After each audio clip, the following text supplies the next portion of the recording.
ಮನುಷ್ಯರ ಆಯುಷ್ಯವನ್ನು ಬ್ರಹ್ಮನೇ ಬರೆದಿರುತ್ತಾನೆ ಎಂದು ನಂಬುತ್ತೇವೆ.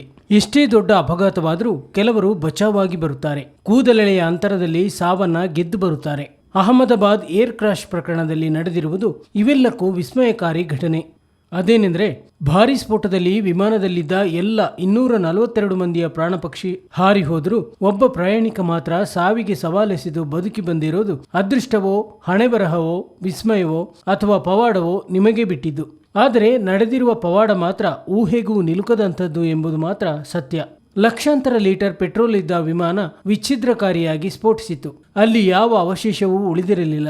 ಪ್ರಯಾಣಿಕರ ಅಂಗಾಂಗಗಳೇ ಛಿದ್ರವಾಗಿ ಸುಟ್ಟು ಕರಕಲಾಗಿದ್ದವು. ಹಾಸ್ಟೆಲ್ ಕಟ್ಟಡ ಕೂಡ ಪುಡಿ ಪುಡಿಯಾಗಿತ್ತು. ವಿಶೇಷವೆಂದರೆ ಟೇಕ್ ಆಫ್ ಆದ ಕೆಲವೇ ಸೆಕೆಂಡ್ಗಳಲ್ಲಿ ಈ ಸ್ಫೋಟ ಸಂಭವಿಸಿದೆ. ಇಂತಹ ಸಂದರ್ಭಗಳಲ್ಲಿ ಗಂಡಾಂತರ ಕಣ್ಣೆದುರಿಗಿದ್ರೂ ಯಾರೊಬ್ಬರಿಗೂ ಬಚಾವಾಗ್ತೇನೆ ಅನ್ನುವ ಊಹೆಯೂ ಇರಲಿಕ್ಕೆ ಸಾಧ್ಯವೂ ಇಲ್ಲ. ಪೈಲಟ್ ಅಪಾಯದ ಮೆಸೇಜ್ ಕೊಟ್ಟಿದ್ದ.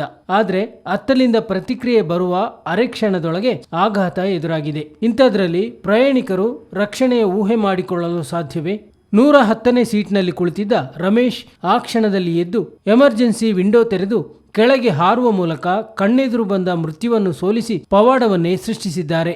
ಕಣ್ಣು ತೆರೆದಾಗ ಸುತ್ತಲೂ ರಕ್ತಸಿಕ್ತ ಶವಗಳಿದ್ದವು ಎಂದು ನೆನಪಿಸಿಕೊಳ್ಳುವ ರಮೇಶ್ ಅನಂತರವೂ ಅಲ್ಲಿಂದ ಎದ್ದು ಒಬ್ಬಂಟಿಯಾಗಿ ಆಸ್ಪತ್ರೆಯತ್ತ ದೌಡಾಯಿಸಿದ್ದಾರೆ. ಇದು ದೈವಿಕ ಪವಾಡವಲ್ಲದೆ ಬೇರೇನಲ್ಲ. ರಮೇಶ್ ಮುಕದ್ದರ್ ಕಾ ಸಿಕಂದರ್, ಅಂದರೆ ಅದೃಷ್ಟವಂತ ಎಂದು ಕರೆಸಿಕೊಂಡಿದ್ದಾರೆ. ಗಾಯಾಳು ರಮೇಶ್ ಇದೀಗ ಅಹಮದಾಬಾದ್ ಸಿವಿಲ್ ಆಸ್ಪತ್ರೆಯಲ್ಲಿ ಚಿಕಿತ್ಸೆ ಪಡೆಯುತ್ತಿದ್ದಾರೆ. Emergency door is broken. Yeah. My seat is broken. Yeah. Then I see the pace little bit. Yeah. Then I will try to come out. Okay. Yeah, that's why.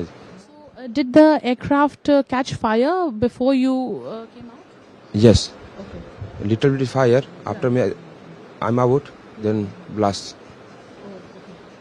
So, did anybody help you, or you after that you came out on your own? How did you jump from the aircraft? I'm not jumping. Okay. I just walk out, innit? Okay. Then ambulance coming in. You did walk out on the building, or No, in floor. on the floor? Yes. Okay. Inside the aeroplane. Only there. Yeah. So, and you managed to get into the ambulance there? And where your family? Where's your family? Everybody's in London. Okay. Yes. Me and my brother staying in India last 8-9 months. And yesterday I was going to back to London. It happened everything.